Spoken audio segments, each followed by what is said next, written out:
I know that Jay-Z is a cuckold, right? He likes to watch Beyonce with other men. Ray J, from what I heard, even before all this happened, was one of the guys that used to smash Beyonce while Jay-Z would watch. Diddy, as we know, is into those things. That's in the indictment.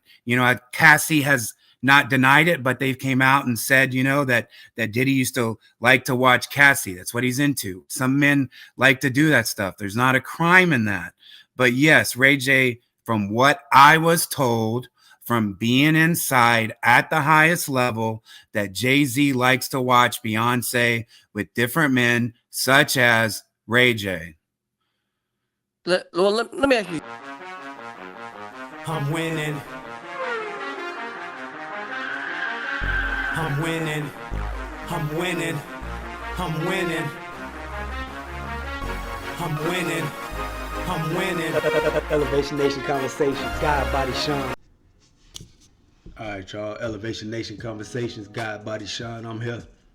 Hit that like, share, subscribe button. Drop a comment in the comment section. This guy right here. First of all, I want to get a credit to Real Street Stars. This is one of their interviews, and I kind of got this content from them, and I'm going to go ahead and react to it. I'm going to give my thoughts on it, because I was in the music industry at one time, back in LA, in Atlanta. I wasn't to the level of the Jay-Z's and the Diddy's and all of that, but I have seen some things and know some things. And this guy right here is an ex-publicist of Rihanna, and he was on Real Street Stars podcast, and I saw it, and it struck a chord with me because I understand what he's talking about, and it's definitely what's going on in the industry. So get a credit to Real Street Stars. This is their content, but I'm reacting to it and giving my thoughts on it because I have some real life experience with that. But we're gonna let this guy Jonathan Hayz speak. He talking about the Beyonce and the Rihanna and the Diddy thing, and he was a publicist for Rihanna, so he was kind of in the mix, so he know what's going on. So we're gonna let my man cook, and I'm gonna come back and give you my commentary on it and let you know what I'm talking about. And he look like a fucking weirdo, don't he? He look crazy as shit, but that's neither here nor there. So let's go ahead and let him cook, and I'm gonna come back and give you my commentary on it. All right, peace. People can check me and fact check. I was working with the Notorious Big Camp, right? And I did a deal with Biggie's estate. Biggie was best friends with who? Jay-Z, and he was signed to Diddy. And a lot of people say, oh, Biggie was about to leave Bad Boy. No, he wasn't. They're confusing that with Tupac. Biggie says in the song Hypnotize, that was released a week before he died. Close like Starsky and Hutch. Me and Puff, close like Starsky and Hutch. Right? They were best friends. Real life.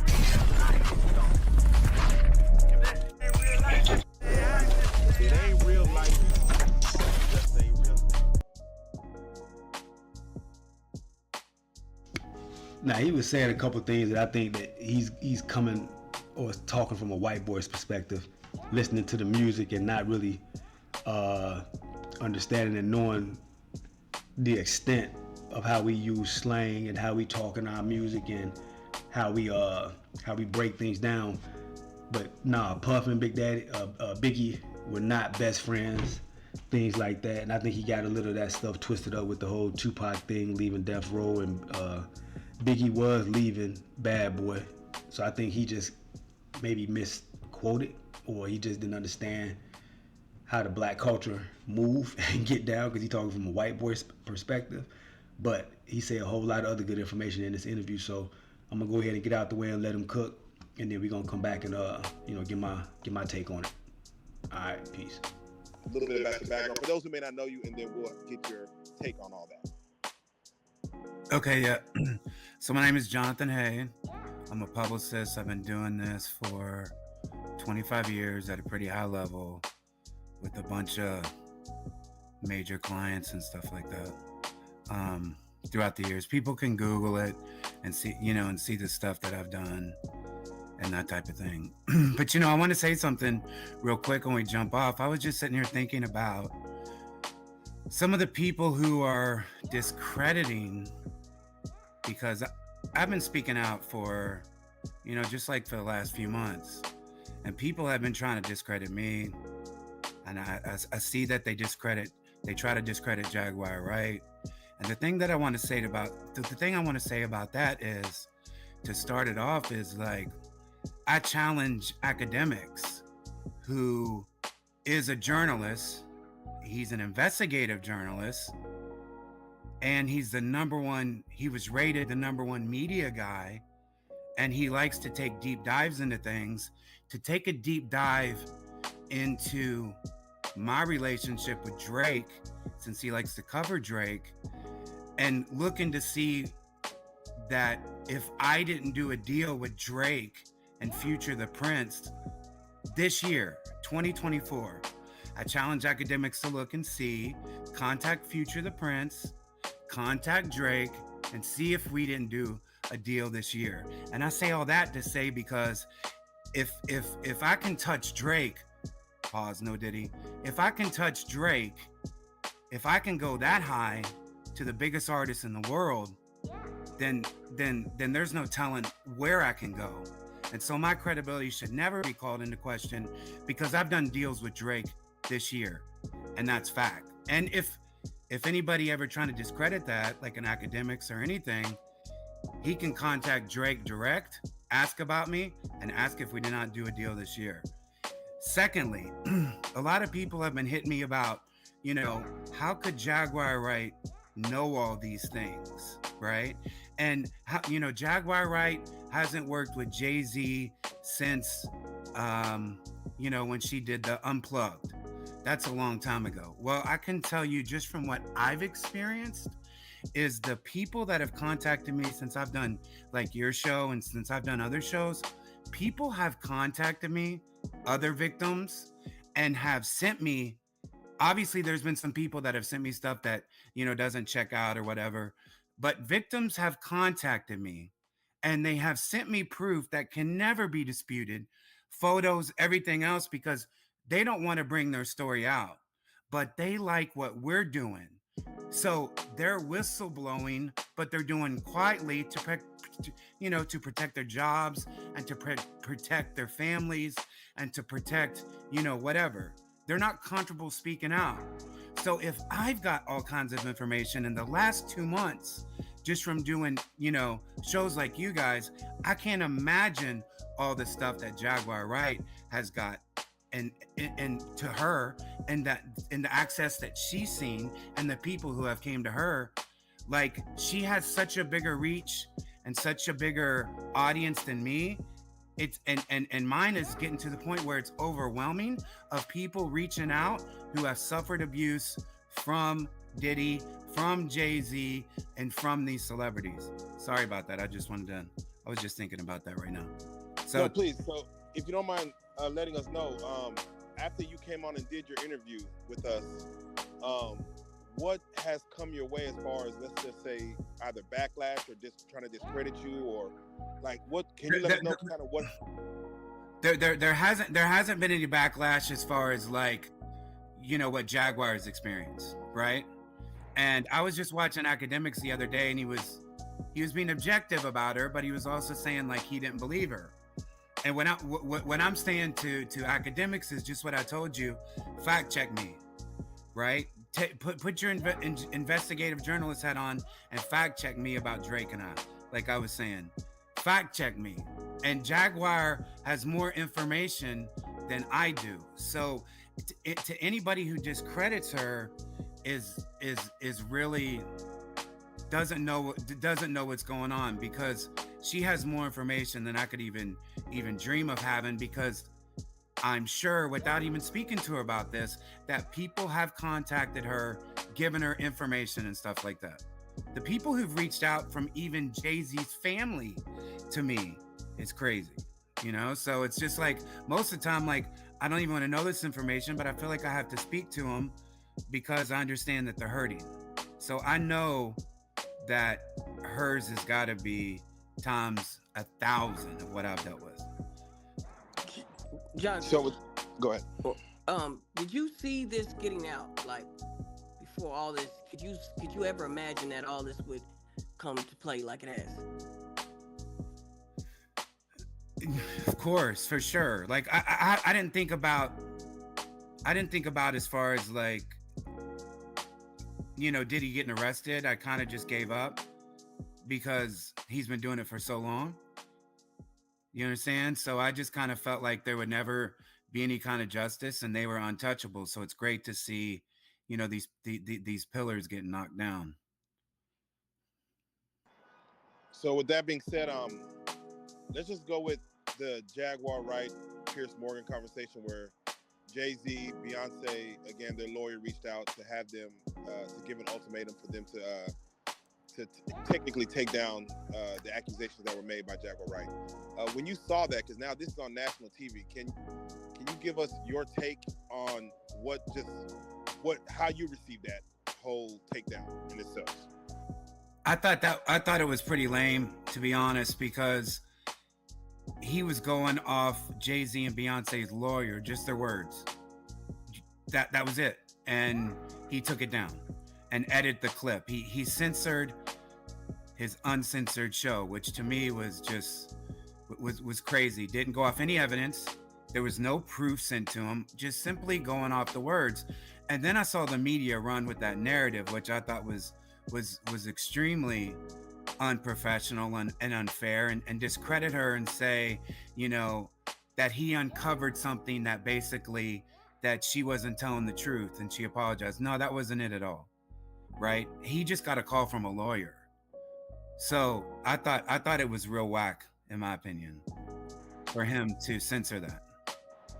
Okay, and in the same week, you see Dame Dash does his own podcast on his own network where he mentions Jaguar Wright, and he says, you know, the things she's saying, most of it is true.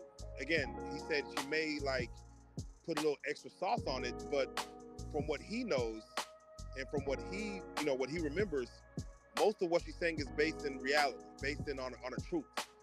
What are your thoughts on that when, as far as Dame Dash comes forward? Because this is Jay's right man, and let us know your dealings with Dame Dash, if anything, back then, for him to go in and say, yes, what she's saying is based in a true environment, basically. Correct. You know, I've got mad respect for Dame Dash. I've never worked with Dame Dash, unfortunately. I've worked with Jay-Z directly, but as far as Dame Dash, I've never worked with him. And I think it's amazing for him to come out and say that. And he could come out and say a whole lot more, because really he knows everything. Like Dame Dash knows when they were going on tour that Jay-Z used to have transgender women on there. On the tour bus, he knows that. He knows that Jay-Z used to prefer transgender women. So I don't know why. I wish. Whoa, yo, that what they call that? This is all alleged. This is not my content. This is this man speaking, but that's all alleged. But my thing is, I don't understand this. What's up with all these rap artists or hip hop dudes with this transgender thing in this undercover gay situation? I don't get what's going on with that and what's up with that. But when I was in the music industry in LA, and Layla Steinberg was managing me, and I was, dealing with Layla Steinberg and a couple other people out there in the industry, you see a lot of that stuff in the industry. You do see a lot of that shit going on. It's around. And that was one of the reasons why I walked away from the industry. I was like, nah, I ain't built for this. This ain't what I'm about. This ain't how I move. This ain't how I rock. This goes against my morals, values, and principles, and I just wasn't feeling it. And I walked away from it, bottom line. But let this man finish cooking. He's saying a lot of shit, and he putting his name out there. So I guess he's not scared of getting sued or getting offed, as they want to say. But hey, the white boy is cooking, and he ain't scared. He putting his name out there, so let's see what else he got to say. Dame Dash could come out and say everything, but maybe in his own way he's trying to protect the hip hop culture, and knows how many people could be crushed if he came out and really spoke about Jay-Z's secrets. You've been in the industry for so long, for almost 3 decades now, probably just dabbling in it. When it comes to that specific thing, because we've seen where people are speaking on the woman that was in the Biggie Smalls One More Chance video, or whichever video it was, the Big Papa video, I'm sorry. We see that had a lead as a transgender woman, and that story was making headlines. Was there or is there a fascination in the transgender world in hip hop when you were coming out, like an unwritten rule or a myth that there's a thing for transgenders within the hip hop community? Because it seems to be almost like it was taboo back then, but these things are coming to light now. I think with the transgender, the transgender women, I feel like it's more common in New York than it is anywhere else. Like being in New York, you see them everywhere. She, her, right? You see it everywhere. Whereas down in the South, like where I was from, I've never really experienced that at all. So I don't know if that's part of it, but it seems like they set out to do that, Did you personally see Jay-Z with transgender women? You personally? I have, correct. Can you speak on, like, maybe in what aspect? Is it music video or outside of music videos? It was during the tour. It was during the tour with the Mill, DMX, Jay-Z. The Hard Knock Life. No. Or maybe a different one. Yeah, but they had the documentary for it. What was that called? I'll think of it. I'll think of it here in a little bit. Yeah, it was a documentary, backstage or the backstage with the Mill and all that. I used to work with her, and I definitely. It was unmistakable. In 2024, the trans women are, it can be hard. Like a lot of people that they don't know, but back then it wasn't as advanced, and you could clearly tell, that was a guy. Okay, with that being said, just to stay within the world of Jay-Z, everyone remembers Jay-Z, of course, before Beyonce. Hip hop, climbing up the ranks, beef with Nas, of course, coming right after Biggie Smalls, Big L's death, and then of course Beyonce kind of cleaned up his image a little bit. It seems like a lot of these conversations are coming before or right at the cusp of him, of course, marrying Beyonce, revealing that they were married and kind of changing his image a little bit. Do you feel is that contrast as far as almost night and day of what Jay-Z is now versus back then before his marriage? I really can't speak on how he is now, but I would say so just from like the general perception. I was talking to this TikToker the other day, and she was pretty shocked because I told her, that I was seeing some of the backlash that Jaguar was getting, and I saw that Ray J had said something, disrespecting her. And I told the TikToker, it went viral like on TikTok yesterday. I was like, well, listen, Ray J is just defending Beyonce and Jay-Z because, Jay-Z's a cuckold. And once again, I know that for 100% fact. Like I said, go back to academics. Academics like to break stuff down. Fact check me and see if I did not work with Drake and get paid with Drake this year. And if I'm working with Drake, then I have access to everybody. So I know that Jay-Z is a cuckold, right? He likes to watch Beyonce with other men. Ray J, from what I heard, even before all this happened, was one of the guys that used to smash Beyonce while Jay-Z would watch. Diddy, as we know, is into those things. That's in the indictment. Cassie has not denied it, but they've came out and said, that Diddy used to like to watch Cassie. That's what he's into. Some men like to do that stuff. There's not a crime in that. But yes, Ray J, from what I was told from being inside at the highest level that Jay-Z likes to watch Beyonce with different men, such as Ray J. Let me ask you something, Jonathan. Have you ever been to any Diddy parties or anything like that? No, I haven't. Were you ever invited or anything like that? I was invited during the pandemic. Okay. But what we know as a Diddy party now isn't the same. You know, like when I was asked to come to one of his parties, I had no idea that it was gonna be like a freak off or anything else. And honestly, like I regret not going because I would have liked to seen how crazy it would have. Like, would he have been out front? Like, how did he move? Did he send everybody home? And when you're going home, blah blah blah blah blah. Like, that's when it was about to start off. But when I was working, this is another thing. People can check me and fact check. I was working with the Notorious Big Camp, right? And I did a deal with Biggie's estate. Biggie was best friends with who? Jay-Z, and he was signed to Diddy. And a lot of people say, oh, Biggie was about to leave Bad Boy. No, he wasn't. They're confusing that with Tupac. Biggie says in the song Hypnotize, that was released a week before he died, close like Starsky and Hutch. Me and Puff, close like Starsky and Hutch, right? They were best friends, so they were always together. So Jay-Z being close to Biggie and Diddy. So when I work with the Biggie estate and the Biggie camp, of course, they're close to Jay-Z and Diddy. So when I was out there working with them, signed with them, with CJ Wallace, Biggie's son, we went viral on that type of stuff.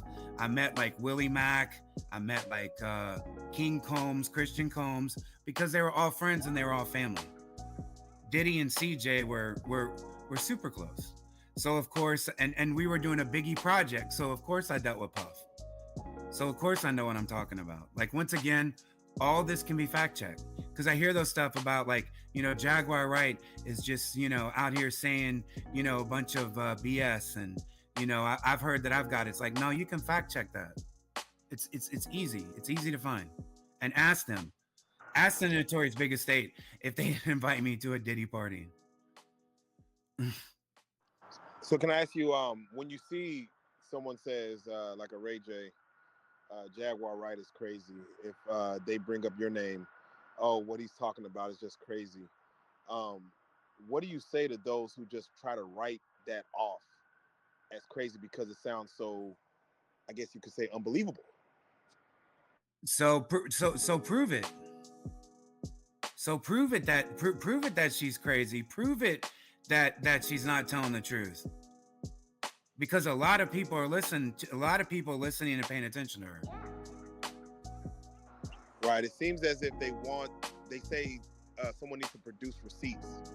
Sometimes it's hard to produce a receipt of something that you visually saw with your own eyes. You didn't take a picture, you didn't write it down.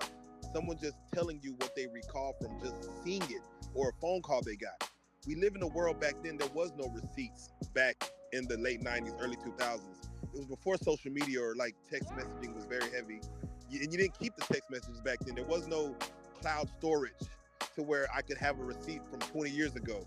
It's just basically going off memory. Like, I'm sure everything that you're saying is going off of your memory of what happened versus, oh, I went home and I took a picture, or I wrote this down in an email and sent it to myself so I could bring it up 20 years later.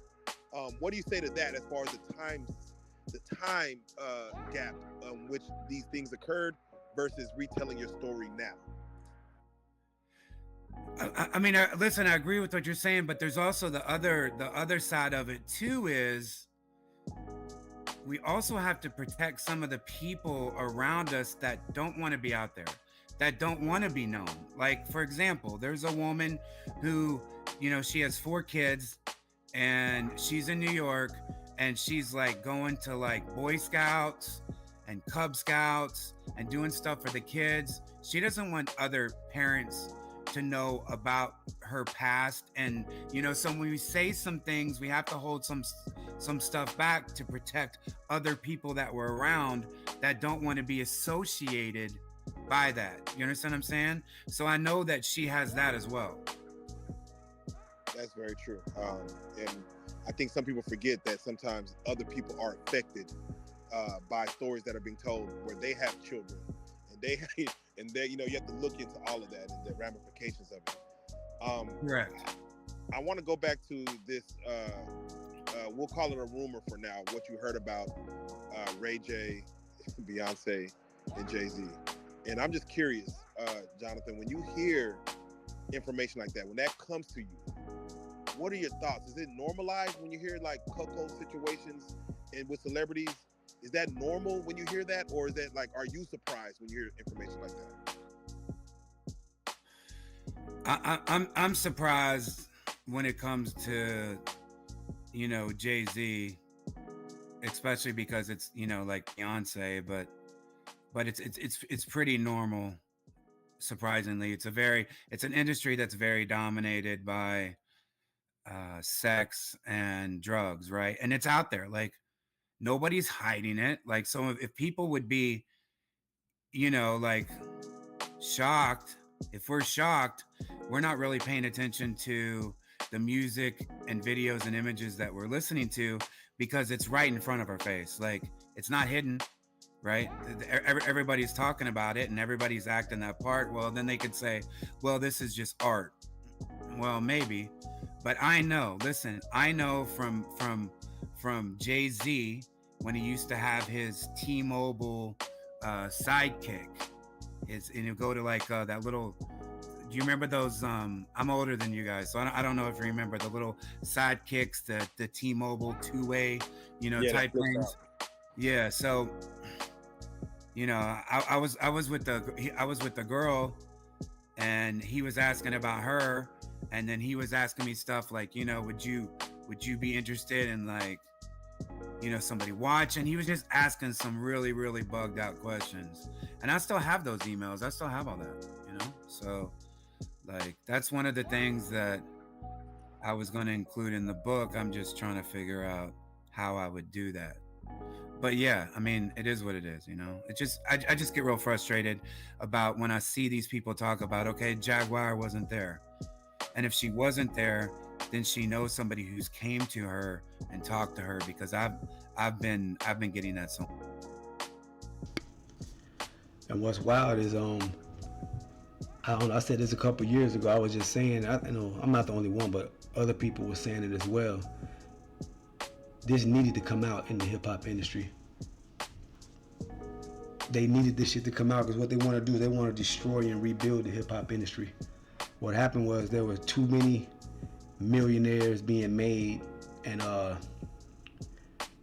people being able to feed their families and start to create generational wealth and kind of change things up a tad bit, all from this music thing. So now, over the years, things have been building up and building up and building up, and now everything is coming out. That's why you never heard anybody saying anything about Africa Bambaataa, or it didn't get the attention that it needs to get with Africa Bambaataa molesting young boys and things like that, because Africa Bambaataa was one of the founding members of hip hop. So, and it just speaks to that. Hip hop is no different than any other music genre. They do this shit in rock, they do this shit in jazz, they do it in pop, they do it in all other music genres as well.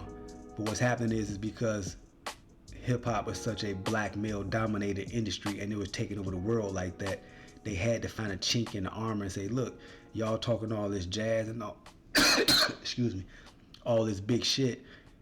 A lot of y'all go both ways as well. A lot of y'all are gay or just, have some sick and crazy tendencies. So now they're trying to bring it down. And it needs to be, they need to clean house. It's a lot of sick shit going on in the music industry from all genres and all directions. So it's not just hip hop. But yeah, it's going to be a crazy year, 2025. Much as I said. Can I ask you in regards to even with what Sean Combs, what Diddy's going through, to see the lack of celebrities or people that technically were around at these parties, whether they were into, some freak offs or not. Is it surprising to see not many people speaking up? Like, what's your take on when you're seeing other celebrities that were around him or called him a friend not speaking up at this time? Well, I think that's to be expected, because that the industry, they like you when you're hot. They don't mess with you when they're cold. So I'm not really surprised by nobody coming out and speaking out to his defense, because with all the victims that are coming forward, how could you really? Because the hip hop community, as you guys know, will come together for a cause. We'll come together to fight the power and to fight for what is right. But people are just seeing too much evidence, too many victims, too much stuff to really be like, okay, nothing happened here. There's just too much. Well, did you ever run into Farnsworth Bentley while dealing with Diddy? I never did. No, he was. I dealt with Diddy. Like, this is up until 2021 with the Notorious Big Estate. Oh. So I think he was gone. What do you say to people that let's say both you, Jaguar, others, let's say, like, I don't want to speak on the victims right now, but just for you and Jaguar, what would you say for those that might say, hey, you have a vendetta to pick with either Jay-Z, with either Diddy, or whoever it is? It seems like Jay-Z is a target as of now. Now that Diddy is already arrested, is it a vendetta against Jay-Z? If someone used those words and said they have a vendetta against him. Well, for sure, it's a vendetta. It's a vendetta for to speak for the people who can't speak, for the victims who can't say anything, who are scared, who are living in fear, who have been traumatized. So I don't know if vendetta is the right word. I'm definitely angry about it, and I definitely am just not gonna not say anything. Like, when I started speaking out, I didn't know it would turn into so much. And I didn't know that it would turn into so many people reaching out to me, offering support and encouragement and talking to their stories and sharing their pain and sharing their trauma. So now it's deeper than that, because now I feel responsibility and an accountability for all these people that have been wronged by these celebrities. Jonathan, how were you treated when you were dealing with them? Diddy and Jay-Z, how were you treated by them? I was treated good. It was just, it's all fake love, right? Like, Jay-Z never paid. Diddy always did, and especially dealing with, like, the Notorious Big Estate and CJ Wallace, they never complained about that. Like, Diddy was always seemed to be pretty generous with coming through on his word. Jay-Z, from my dealings with him, he doesn't. He's like a slow payer type person, so, I don't really know. But now I know that they're upset, right? Because people are coming to speak out. And let's be honest, Jay-Z and Beyonce, they're starting to fall off. And there's a chink in their armor. And people like us are just going forward because finally something penetrated through, no Diddy, that we are able to go after Jay and bring Jay down and have him face justice. Because we couldn't have done this a year ago. We couldn't have done this before they had Diddy in custody and before, the investigation started and everything else. It showed that they weren't above the law anymore. You know what I mean? So people have came together and people are rallying together. And yeah, there's several people talking, but that's amongst a whole bunch of people that are coming to us. Can I ask you your thoughts on Jaguar Wright speaks on Piers Morgan?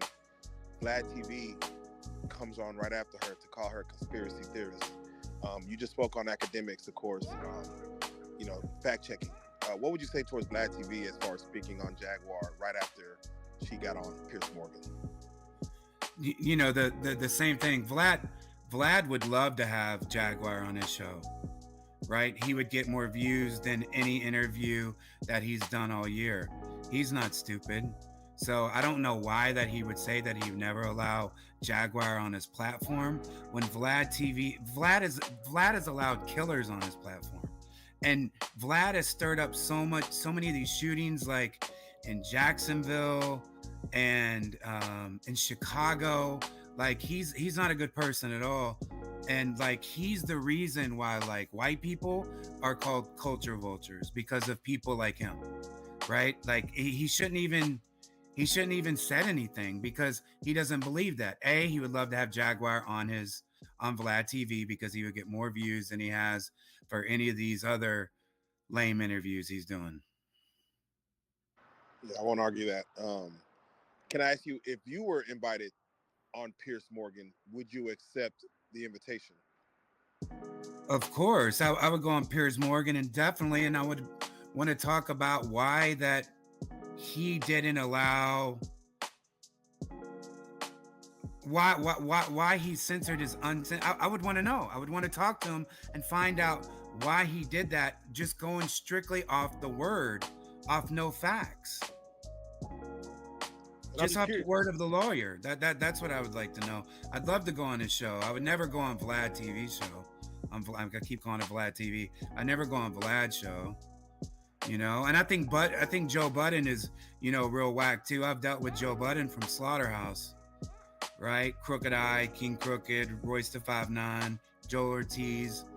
You know, I dealt with Slaughterhouse, right? From the Crooked Eye side mainly. I worked with Crooked Eye for many years.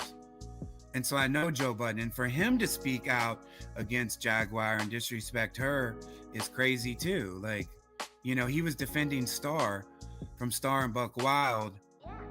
Like, and I was shocked. Like, as a man, I was embarrassed to hear Star call her the B word nonstop over and over again.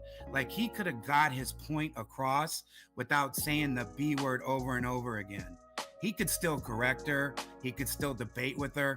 But why disrespect a woman and call her the B word over and over and over again? And then Joe Budden to co-sign that and give that a pass and, you know, be like he agrees with Star. So it's like, okay, you agree with verbal abuse. That's what Joe Budden is saying. I agree with verbal abuse, which is surprising considering that I think Joe Budden is like the adult contemporary podcast. You know, it's just like the older, like at the end of the dial AM radio type, soft, easy listening, whack. Sorry. Yeah, no, Star, yeah, the conversation between Star and Jaguar, disrespectful a lot of times as far as calling a woman out her name. And I understand some things do get sensationalized, but yeah, you're right. A conversation can be had without getting to that level. But I am curious, if you did have 3 to 5 minutes to speak on Piers Morgan, where, as Jaguar did, he was trying to, of course, uncover the Diddy story, and then she revealed something bigger in regards to Jay-Z and Beyonce, which, again, the lawyer reached out. Within 3 to 5 minutes, what would you have to say if Piers Morgan brought you on to speak about the world of what's happening with Diddy, Puff Daddy? Honestly, I would say that about Puff Daddy, that I'm glad he's in prison.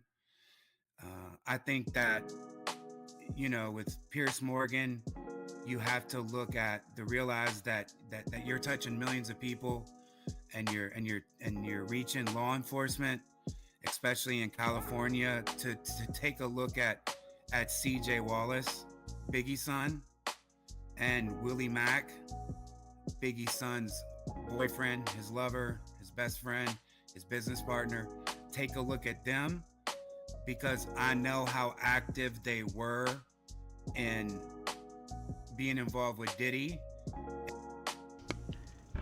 Nah, I don't know where all that came from. Right now, he's speaking about Biggie Small's son, CJ Wallace, and he lives out there in LA. He's in his early 20s or late 20s right now.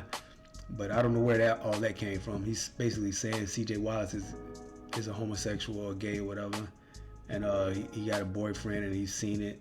And I guess he's saying that Biggie's son would hang out with Diddy and he was doing some of the same things. So I don't know how that correlates into what's going on, but you can Google Biggie Small's son and you can't see, you'll see the pictures. I mean, I don't know if the man is gay or not or whatever. It's none of my business. I don't care.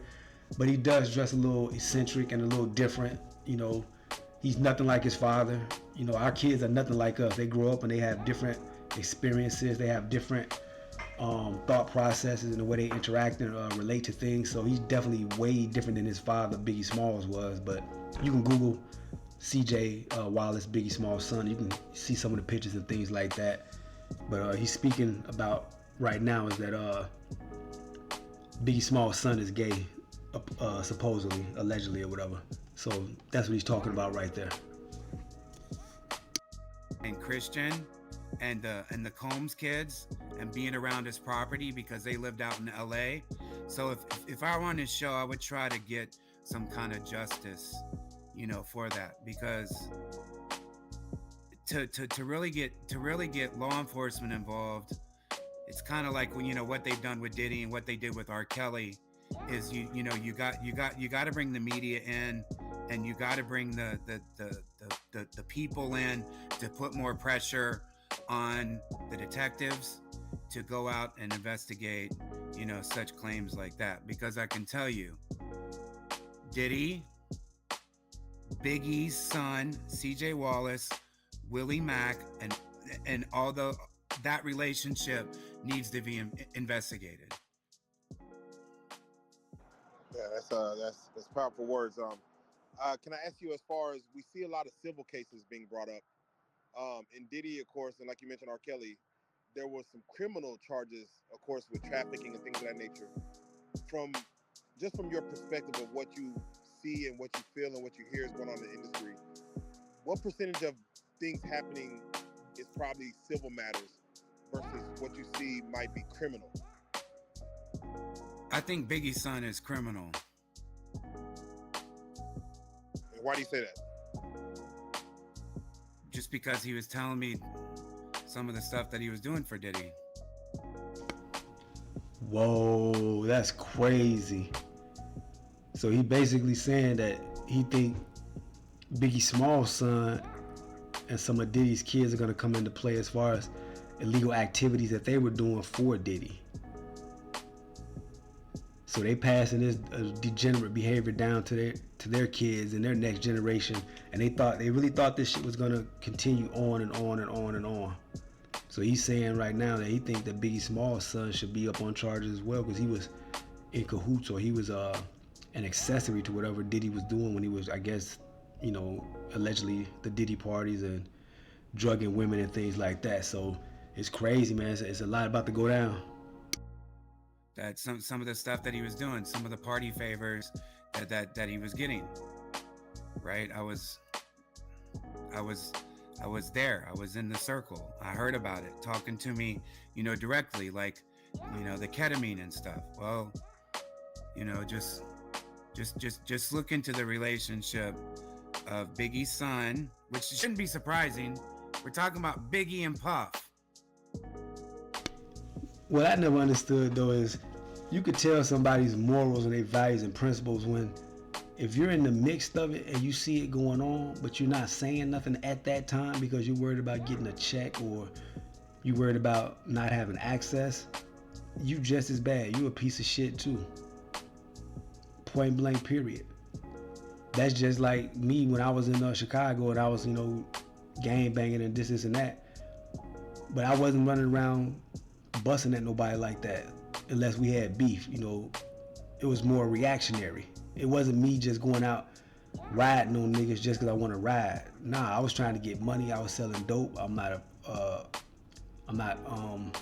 proud of that. I was killing my community just so I could make $1 and get some money. But those were the circumstances that I was in at that time, and those were the choices that the only choices that I thought I had. But now that I'm older, I realized I had more. I had more choices than that. I just didn't want to go through the process.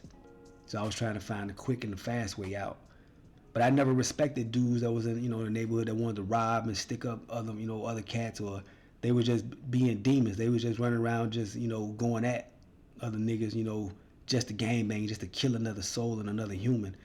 That shit was never in me, and I never fucked with dudes that did that. So it would have made me know better than them if I'm hanging around them and doing what they do, when I know what they doing is not, it's not popping. So that's crazy to me that people want to get their moral compass after the fact. But you were there during the facts and you didn't say nothing. So that means you a piece of shit too. I'm just saying.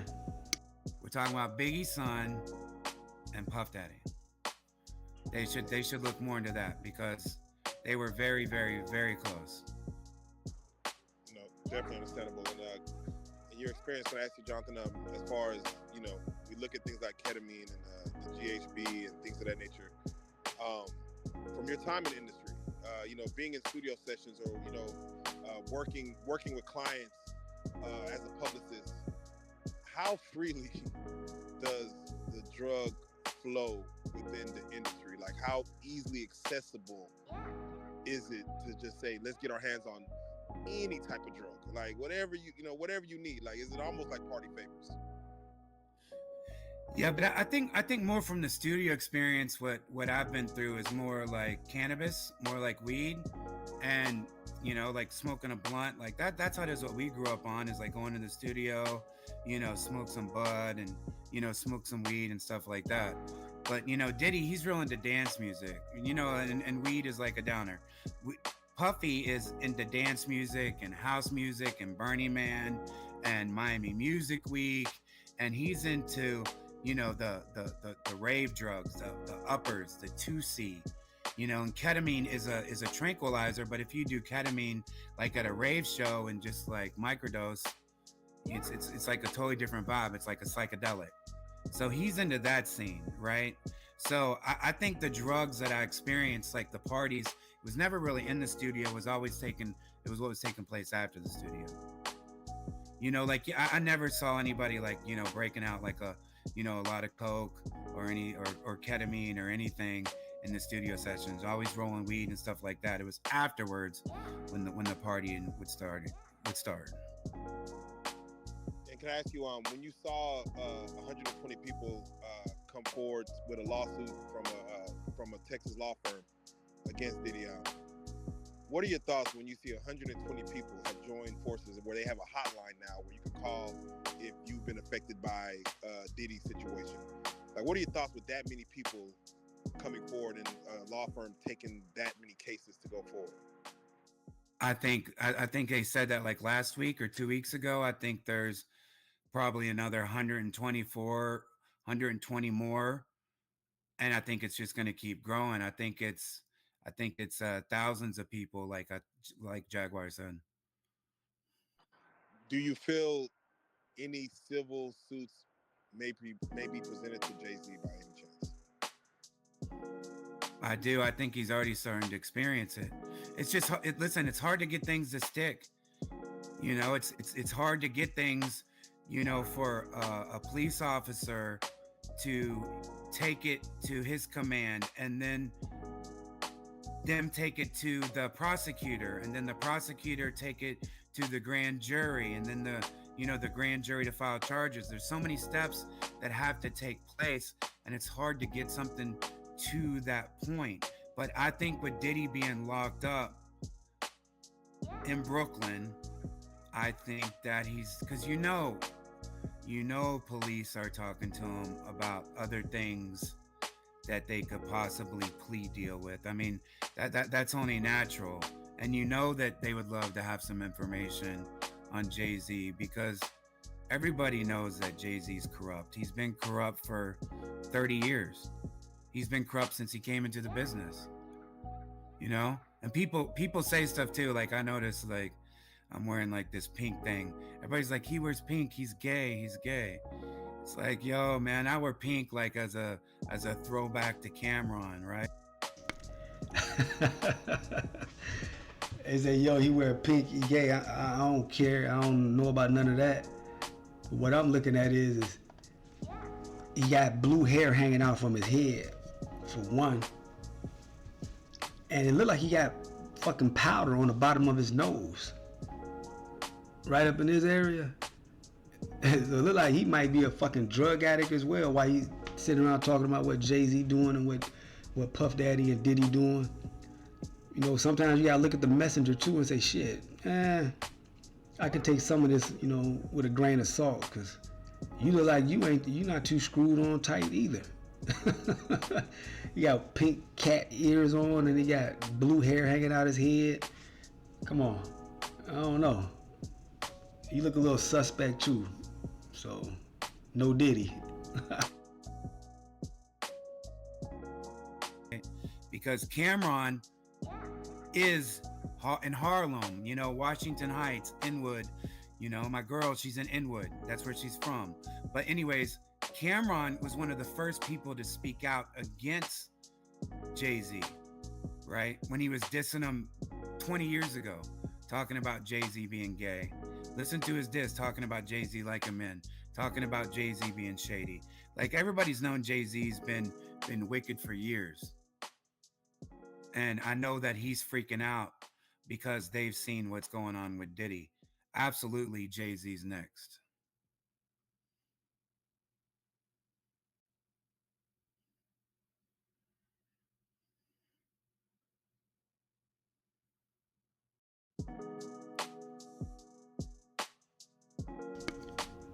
They had to let that pause right there.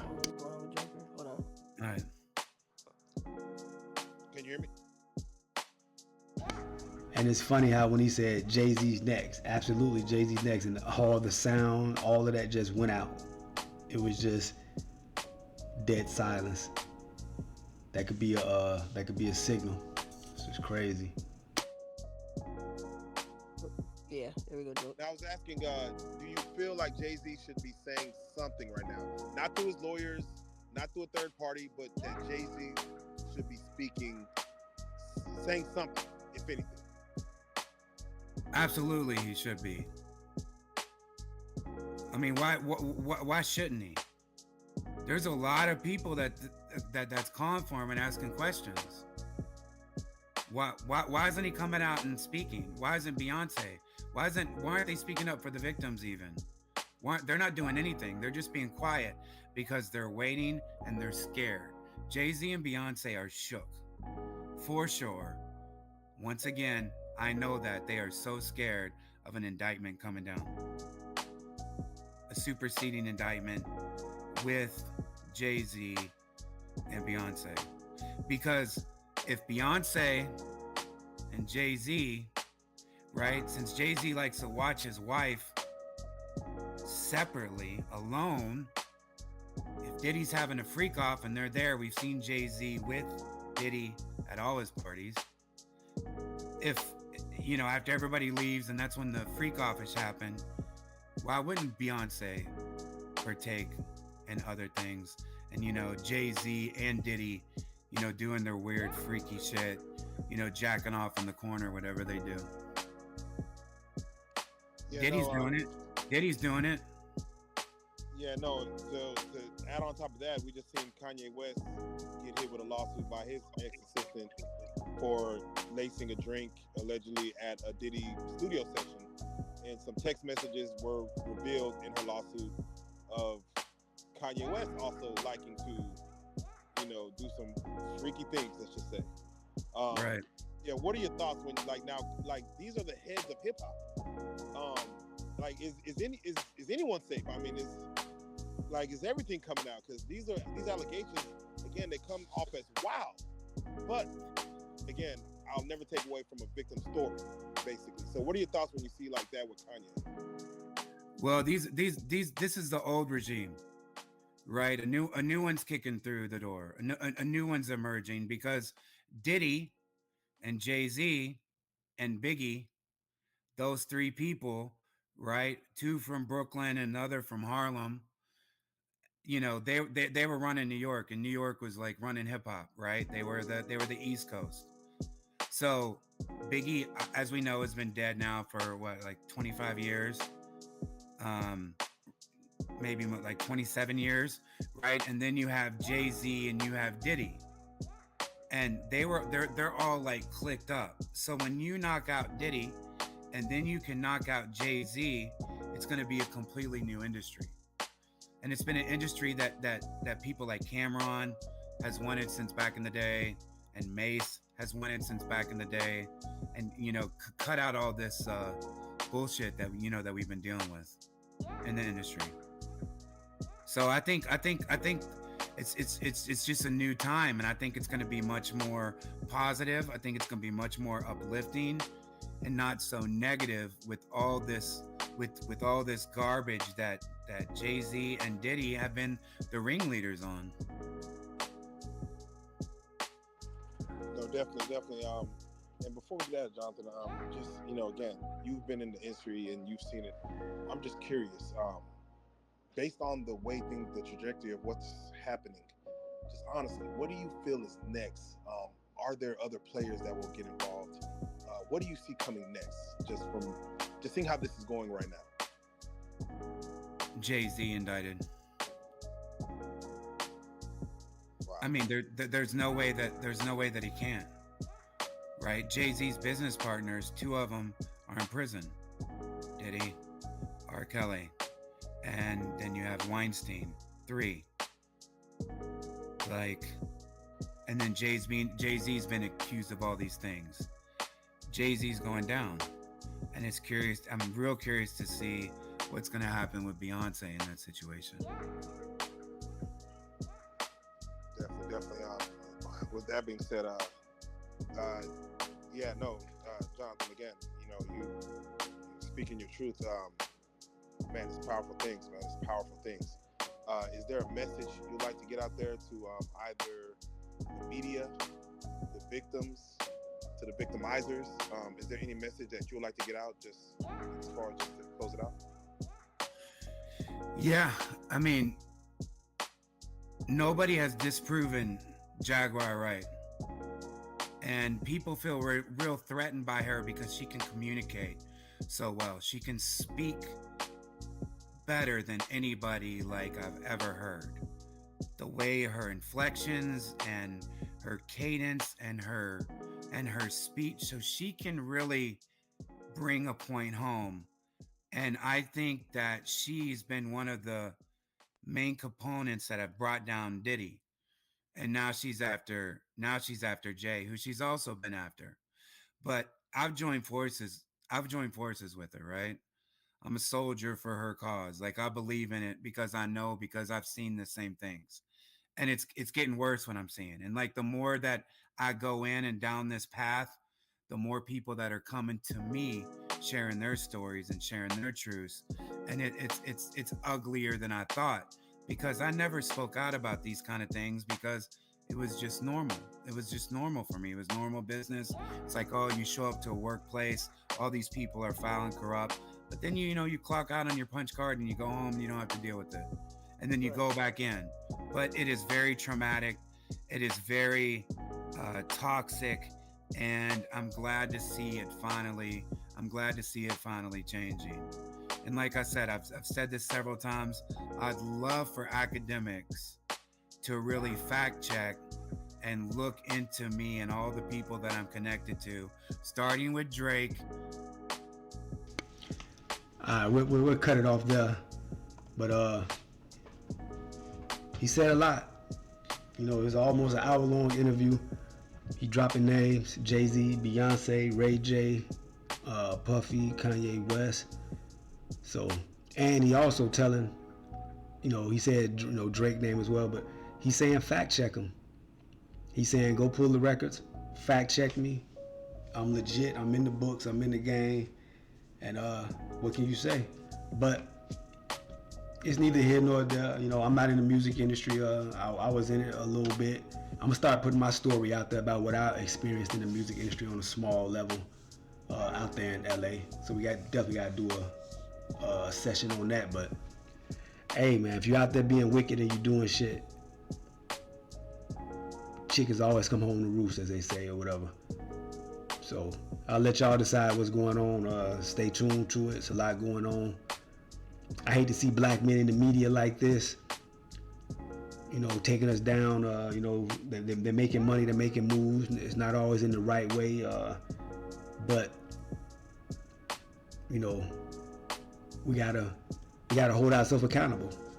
You know, we gotta hold ourselves accountable. We gotta be more disciplined, and we need to be moving correctly. You know, just as black men, we got it against us anyway for the skin of our skin color, and then we're men in this industry, in this society, you know, white dominated world or whatever. So we got to go 10 times as hard, and we can't be slacking and doing bullshit and getting caught up, you know, behind some sex. That's what's crazy, man. These dudes are getting caught up behind sex. When they got women, they have access to many, many, many women, but they feel the need to do slick shit and drugging somebody and things like that. So that's wild to me. But hit that like, share, subscribe button, drop a comment in the comment section. God Body Sean, Elevation Nation Conversation. I'm just sparking the conversation, sparking a little thought process, and man, see what we can learn from it. And check y'all on the next one. I appreciate y'all for tuning in, and we'll see y'all later. Peace. I'm winning. I'm winning. I'm winning. I'm winning.